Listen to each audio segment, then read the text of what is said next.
Hello and welcome to Parts Now Online Training. We are discussing in this particular course the Lexmark series of printers, more specifically the Lexmark T520 and T522, which is known as the T52X series, the T620 and T622, which is the T62X series, and for the T63X series, the T630, T632, and T634. These particular machines are what we're going to be focusing on here. We're also going to talk about the Optra S and the Optra T models of machines as well. It's going to be more so in brief. There's going to be a separate module on it. The bulk of the focus of this particular training is going to be on the T52X, 62X, and 63X series. And we'll extrapolate from that into our Optra S and T. So if you're dealing with those as of yet. And those machines still do exist out there. Optra S coming into the market in 1997, so it's been a while, but they still have the age out there. They still have printers that are producing out there, so we'll cover that too. Anyway, let's start off by taking a look at required materials for the class. The required materials, you're going to need first off a service manual. Now the service manual can be any one of the service manuals for any one of the models that we're dealing with. Could be a 52X service manual, or a T63X service manual, or a T652X or 62X series of service manual. And those are three different manuals I just listed off there, so it's not one big combined set of manuals. Some are combined, some are not. But you do need to have a service manual, because as we get into different parts of the machine, you're going to be referencing the manual. You're going to be getting used to the manual, looking things up, being active with it, as well as if you're servicing the machines, you really do need the manual. Also, you're going to need a printer. Now, it could be a T522, a T634, a T520, whichever model that you want. You're going to need at least one of them, because again, when we get into the hands-on portion for labs, going through the menus, looking at the paper path, taking out the consumables, the maintenance kit parts, and so on, you're going to need a printer there. You will get best educated if you have a printer. So I strongly encourage you to get a printer if you don't have one. Tools for the class. You're going to need a number 1 and number 2 Phillips screwdriver. Notice I said and. You will need both of those because they are different sizes. Number 1 being a smaller point than the number 2, because we will have both size screws on here. And if you try and use just a number 1 on the larger screws, you may strip something out. If you try and use a larger, number 2 screwdriver on some of the smaller screws, same scenario. You're either going to strip it out or you're going to have a tough time getting that part out. So you need both a number 1 and a number 2 Phillips screwdriver. Also a flathead screwdriver for some of the different parts and disassembly here. You'll also need a 5.5 millimeter wrench and a 7 millimeter nut driver. Now you may be going, what do I need that for? When we get into making adjustments, dealing with the feed aligner assembly, we're going to use those particular parts there. And if you don't have them and going, well, maybe I don't need them for the training here, maybe not for the training, but down the road, you're going to need those particular tools. In fact, when we get into disassembly, we pull out those particular parts. You're going to want to have those in order to bring it back into adjustment again. Where do you find those? The 5.5 millimeter wrench and the 7 millimeter nut driver. A lot of times you're going to find those at auto parts stores, because a lot of the automobile manufacturers are starting to manufacture some of the smaller parts under the dash using these odd sizes. So if you can't find it amongst your normal tools, you can try an auto parts store. A pair of needle nose pliers will also come in handy here, and also ESD equipment, electrostatic discharge type of equipment. There are some parts of the machine that are static sensitive, which means that you should have the wrist strap, you should have the mat, and you should have the connection between the two and to the chassis of the machine, keeping everything at the same potential. When we get into the areas where you need ESD protection, I will bring that up and mention this is ESD, static sensitive. You need to have your wrist strap and your mat and put everything to work here. So I want to spell that out. These are the different tools that you're going to need. So let's look at what are we going to do? What are we going to do in this training here? First off, we're going to learn the history and the terminology of Lexmark. There is a history to it that you need to know, and a lot of people, quite frankly, get confused about it. So we're going to get into that. And again, the terminology. Most of the market tends to deal with HP Canon and HP Canon type of terminology. If you're new to the printer industry, it may not be a big deal because you're still learning. If you've been in it for a while, you may be looking at some of these terms and going, that doesn't make sense. Why don't they just change the terminology? Actually, IBM was one of the first companies that introduced laser printers, and they developed some of the terminology. And as we're going to learn, Lexmark is a spin-off from IBM.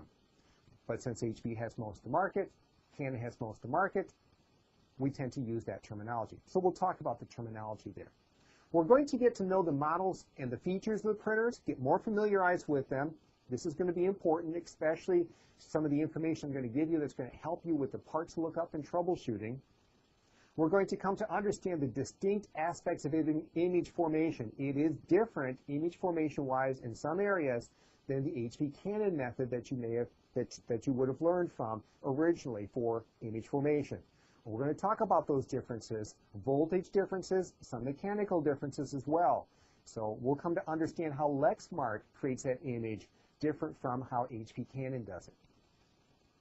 Also, we're going to take a walk through the paper path that is in theory and hands-on. So this is where you're going to need your printer so that we can go through step by step, pull out the cartridge, look inside. Where's the sensor that detects the paper? What are these strange rollers? What are the different parts? We'll identify those. Explore unique components and the maintenance kit. So we're going to take a look at some of the odds and ends in this area, things that you need to know, parts compatibility, for instance, and also the maintenance kit. How do you do a maintenance kit? What are the parts that are included in it? We're going to take a look at menus and specialty menus that are inside here. We'll also navigate key areas of the drivers and take a look at those. They're a little bit different than what you may be used to in some of the other machines. We'll also go step by step through the teardown of the printer. We're going to point out unique areas, areas to be careful of, areas that can get you in trouble. There are some areas in these machines that are going to give you a challenge. I want to let you know that up front. So we're going to go step by step through that and talk about those, work with you in disassembly, hands-on again, so you can take your machine apart to where you feel comfortable with it and be able to do the teardown as you need when you get out there and have to service these machines. And also we're going to go over common break-fix information. What commonly breaks? How do you fix it? What are the symptoms? And we'll get into those details toward the end of this. Along with this, as mentioned before, we're going to cover the Optra S and Optra T. That'll be a separate set of modules here that are going to come last off. More so of, now that you understand these machines, you have the concept, let's talk about what's unique to the Optra S and the Optra T models. Okay, let's now talk about Lexmark's history. Where did Lexmark come from? Well, as mentioned earlier, they're a spin-off from IBM. In 1991, IBM came along and said, we're going to spin off Lexmark, this printer division, into its own company. At the time, they were making the 4029 machine.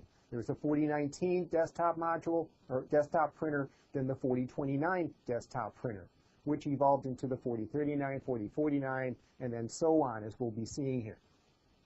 1992, was the first co-branded product of IBM Wheelwriter 25 and 35 models. In 1995, they introduced the first color laser printer, the Optra C.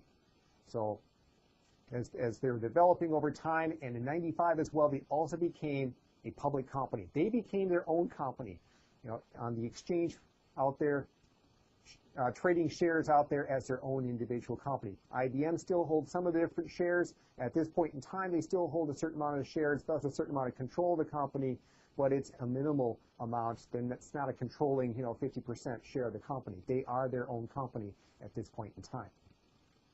In 1998, they formed a partnership with Compaq to produce printers. So truly, they are their own company. Compaq, at the time, a competitor to IBM. Eventually, Compaq and HP merged together to create one company, Hewlett-Packard, continuing with that name. But as you can see, Lexmark being its own company, not IBM anymore. In 2001, they were noted as the world's second largest printer company. That is, in producing printers and in also producing engines for other companies. In 2001, they began producing printers for IBM once again. Over the time period where they separated, IBM began coming out with another line of printers from another manufacturer. Eventually, back in 2001, they came back and said, okay, Lexmark, you're going to produce printers for IBM.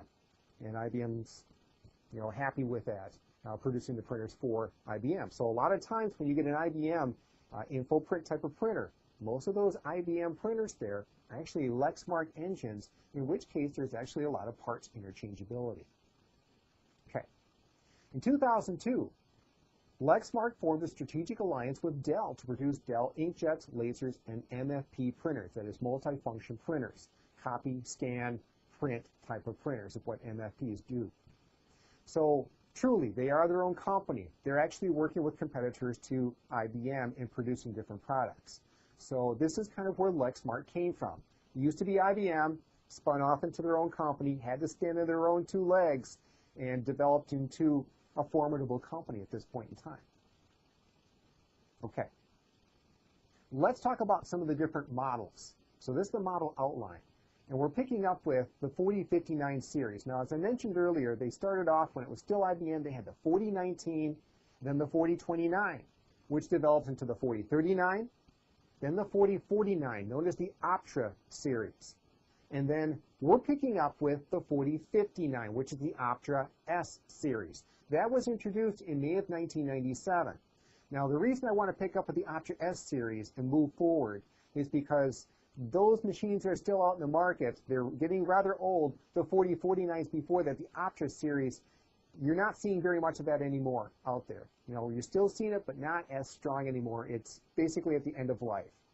As well as with the Optra S series, it begins a new configuration of the printer engine that continues to be carried through into the Optra T, the Lexmark T series that we're going to be covering here moving forward. So once you become familiar with the Optra S or the Optra T or the Lexmark T52X, T62X, or T63X, once you become familiar with those, any one of those, you're going to be familiar with a lot of those other machines because the layout is very similar.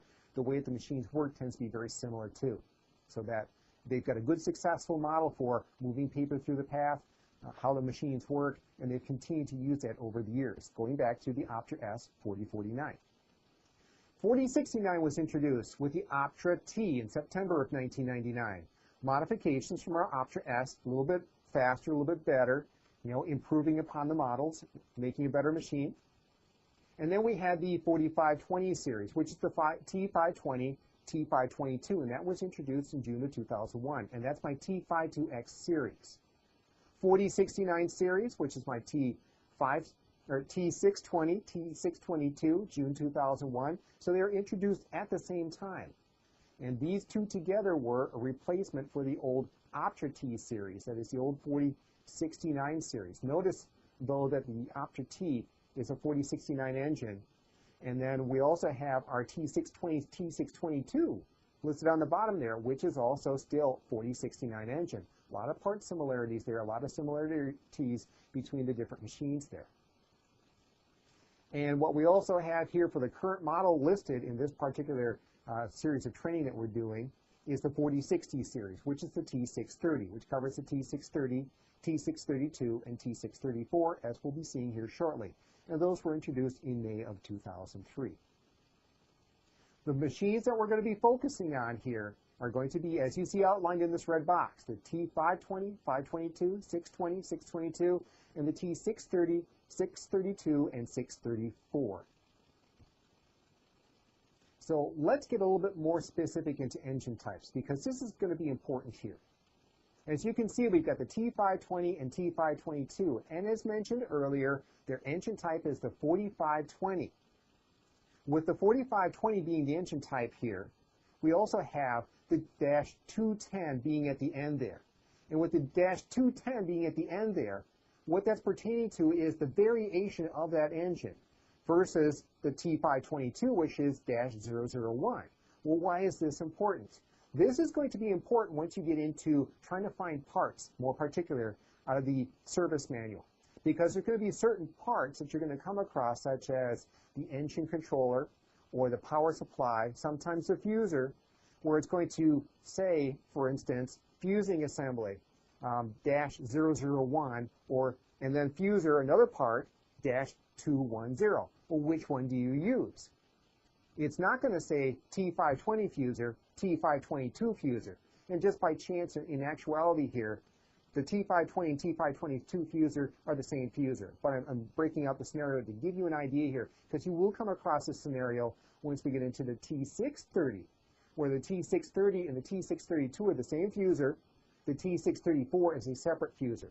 And there again, they're not going to say T630/32 fuser in the service manual. They're going to give you this ending code, the -210, the -001. In fact, breaking it out further here, let's move on. The T620 and T622, notice again, 4069 engine, but now I have -520 and -722.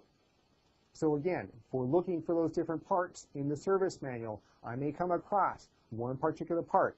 The power supply, for instance, on these particular machines, the T620 and T622, they're different. And you need to know which one is which. When you look it up in the manual, it's going to list two part numbers, and it's going to say the same item, and it's going to have -520 on one and -722 on the other. And you need to know which is which. Now, there's also network versions of these, the N version. So you can have a T620N version, and the engine type is slightly different than what's listed here. Well, where do I look up that information? This is the important information. Where do you find this in the service manual so that you know which version machine that you're dealing with? If you go right to the front of the book here, and you're going to go to right around page 1-1, 1-2, you're going to find general information, chapter number 1, and it's going to break out these engine types and give you the engine, codes one by one. I should say the engine types here one by one with these last three digits. And this is how you're going to tell which model that you have there. Moving along here, T630, T632, T634, we've got our 4060 engine. Notice we have a -000, -200, and -400 for a different series of printers here. And again, you need to know which is which. And as I mentioned earlier in the scenario, the T630 and the T632 are the same fuser. They use the exact same fuser. So when I look it up in the manual, it's going to say fuser, it's going to give me a part number, and it's going to say for -000, 200. You're going to go, what's that for? And knowing what you now know, you're going to go to the front of the book, chapter number 1, general information, and you're going to find, hey, look at that, the T630 is a 4060-000. I now know which fuser I need to put in this particular machine. And the -400, that goes into T634. So I can look those up in general information in that first chapter there. All right. We need to keep moving along here. We're going to get into terminology. The reason we need to get into terminology here is a lot of the terminology, if you've worked in the field for a while, for the HP and the Canons, which is very common, very traditional, tends to be a certain terminology that a lot of people have used over the years. If you've worked with other manufacturers, they've got slightly different terminology from HP Canon. Lexmark also has terminology which is somewhat unique to them. Remember, they used to be IBM, and IBM came out with the first laser printer. It was a very large unit, very big unit in the early 1970s, but that developed through the years as to the terminology that they had been accustomed to using. And if you're working on Lexmarks, this is what you're going to see in the manuals. You will be hearing me using this terminology through the training here. First off, printhead. What's a printhead? Printhead would be known as a laser scanner. That is the device that writes the image onto the drum once we get into image formation. So we'll look at printhead. RIP board. RIP does not stand for rest in peace. It stands for raster image processor. That is the type of processing that it's going to be doing in order to recreate the image. It is the main logic board. It is the formatter. It is the main board. So the main board that does the communications with the computer, the main board that breaks down that image into the dots in order to recreate it inside that laser printer. That would be the RIP board. The engine board. The engine board you may have heard called a DC controller or engine controller in some of the other machines. It is a sub-logic board that communicates with the RIP board. And they're going to communicate back and forth. The RIP board communicates with the computer. The engine board communicates with the internal works of that printer. So it's going to communicate with my fuser, high voltage, the print head, all those different devices that are inside there. It's going to make everything work together. That's what my engine board does. Now, Lexmark also does some rather unique things, because in some machines you're going to have a RIP board and an engine board, And in some machines, you're going to combine the two into what's called a system board. So it's both the rip board and the engine board in one board, known as a system board. So that's another way of looking at it. My T620, T62XT63X use a system board. I have one main board in those machines. My T52X machine has a rip board and it has an engine controller or an engine board. So I've got two boards in that machine. So a little bit of a difference there between those. And in some of the older models, you're going to see it kind of bounce back and forth between the two. So don't be confused when one machine has one board and another machine has two boards for the main logic, so to speak. Transfer roll is a transfer roller. Now, you're going to notice that the Lexmark terminology, they're going to, instead of saying roller for something, they're going to drop the ER and just say transfer roll. And we also have a pick roll. Pick roll would also be a pick up roller or D-roller. That's the roller that picks up the paper out of the cassette tray. But again, it's not a pickup roller now. It is now a pick roll because it's going to pick the paper out of the tray. We also have a hot roll.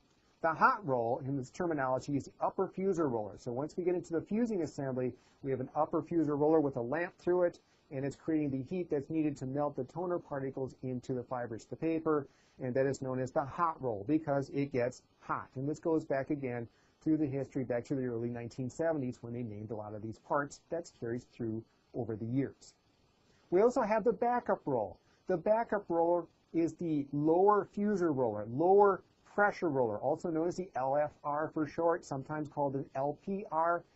Lower pressure roller, LPR, is another type of term that you may hear in the industry. But it's the backup roll when we talk about that in Lexmark terminology. We also have the operator panel. Operator panel is the control panel, the display panel, what the operator does when they're pushing the buttons on the control panel or display panel. More terminology here. MPT tray. MPT stands for multi-purpose tray. And you can also look at this and go MPT, multi-purpose tray, and then you got the word tray afterward. That's how it sits in the book. So it's multi-purpose tray. Okay, enough of the funny stuff here as such, but multi-purpose tray is what MPT stands for.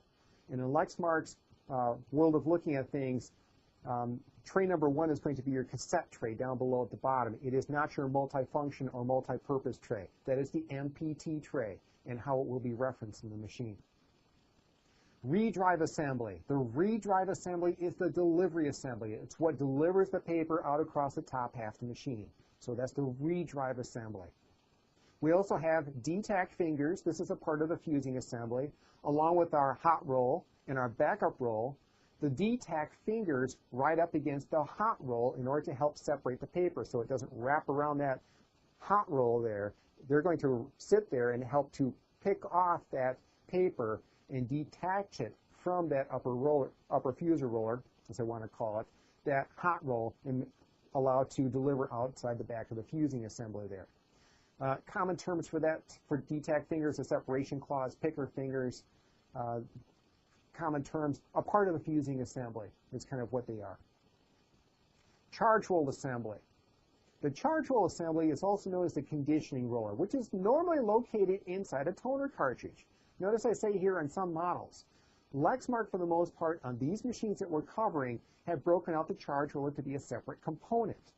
On a lot of other machines, the charge roll is a part of the toner cartridge. When you install the cartridge, it is that roller that physically rides up against the image drum in order to put the charge on it. In Lexmark's world here, on these machines, that charge roll is a separate component, and we're going to see that later on, how when we open up the top lid to remove the cartridge, it lifts out of the cartridge, we pull up the cartridge, we may put in a new cartridge, and when we close the door, that roller drops down and sits on top of that image drum. You can use it for multiple cartridges throughout its life. It's a part of the maintenance kit as well. But that's the charge roll assembly. LVPS is another term that you may see out there, the low voltage power supply, also known as a power supply or DC power supply, since it's supplying low voltage, not your high voltage of 110 or 120 volts. It's lower voltage, my DC voltages, +5, 24 volts for instance. Also, aligner rollers. These are also known as oblique rollers or bell cranks. There are rollers that help align the paper through the paper path. We'll talk about that more later on through the paper path areas. Okay, so a lot of terminology there. And you're going to hear this terminology again, as I mentioned, as we go through here. So get used to it. In fact, you've got this as a handout. Print it out, get used to it, learn it, because that's how the books are going to use it. This is what you're going to hear in the training when you're dealing with Lexmark. That's the terms that they're going to use. Okay, let's talk about features now. T52X and T62X. First off, across the top there, you can see T520 and T522. And note this is my T52X engine. And of course, there's variations of that 52X engine. But you notice here the T520 is rated at 20 pages per minute. The T522 is rated at 25 pages per minute. So I do have a difference in print speed, which means that some of the parts are probably going to be different. I'm going to have different sets of gears, different motor, different engine controller or engine board, because I've got different print speeds going on here. If I continue by looking here at my T620, T622, that's my T62X series of machines. Notice again, I've got different pages per minute, 30 versus 40 pages per minute. With my 30 versus 40, I'm going to have different parts in some circumstances for those machines. Same engine, as we talked about, it's my 4069 engine here, but I'm going to have different variations of that 4069 engine here. So I go further down the page here, and I'm going to let you kind of read through this. You've got your basic specs on processors. Notice that the more beefy the machine that I get, that is the higher pages per minute I get. I've got higher processor speeds. I've got a resolution of true 1200 by 1200 DPI is the maximum resolution that can be achieved on these machines. So we'll do true 1200 by 1200 DPI and variations below that, 600 by 600, enhanced 600 by 600. So we've got some different options here for the resolution. Our minimum memory, that is the base memory for the base model, and the memory max, what it can be maxed out at if we continue to add memory to it. Paper capacities, the number on the left there that you see is the minimum, the base paper capacity for the base model, and the number that sits to it on the right is the maximum amount of paper that can go into the machine. So you can really get up there quite a bit. We look at our T622. 4,100 sheets can be for the input for that machine. Connectivity, you can connect it parallel, USB, network cable models that are also out there for the network versions. And our different languages, PCL6, PostScript Level 3, our standard, PPDS and IPDS. Now your PPDS and your IPDS, what are those? Those are special languages. A lot of and this goes back to the history with with IBM. A lot of those languages were developed through IBM and are still used on many of the mainframes yet today. So if they have a Lexmark printer that's working with an IBM system, there may be times when they're using PPDS and IPDS. So different types of languages. Much like we have PCL6 and PostScript Level 3, they're different languages. PPDS is another language, so is IPDS. In monthly usage, we have for our different machines, you can see range from 100,000 all the way up to 200,000 prints per month. And this is what the suggested maximum is for these machines. Moving on now, let's take a look at the T63X series. We have the T630, T634, and on the far side here, and also the T632. So T630, T632, T634, and we can see the pages per minute goes from 35 to 40 to 45 pages per minute. So we are going to have some differences of parts at times, and again, we're going to have to know those last three digits of that engine type in order to know which part goes into which machines at time. Processor speeds have increased as we get into, again, more beefy machines, true 12 by 12 like the last ones, min and max memory is listed below, and also our paper capabilities. The number on the right being for the base module, or for the base model of the machine, and the number to the left of that being for the maximum capacity that's input.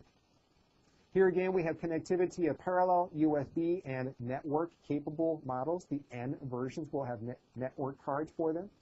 Languages, again, PCL6, PostScript Level 3, PPDS, and IPDS. And our monthly usages, notice the numbers have bumped up. This T63X series of printers here that you see is the replacement for the T52X and T62X series of printers. So This came after them and replaced those older versions of machines here.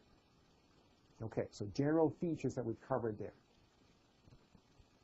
So with that, we've come to the end of part number 1 in talking about some of the different terminology. We talked about the history of Lexmark and who they spun off from, which is IBM. We talked a little bit about some of the different features, got familiar with the printers. So after this part, we're going to be coming up on the quiz, which is coming up next year. So when you get back, you're ready to take the quiz. You learned a lot from the first module, right? Let's see what you learned by taking the quiz coming up here next. So I'll wait for you to jump into that.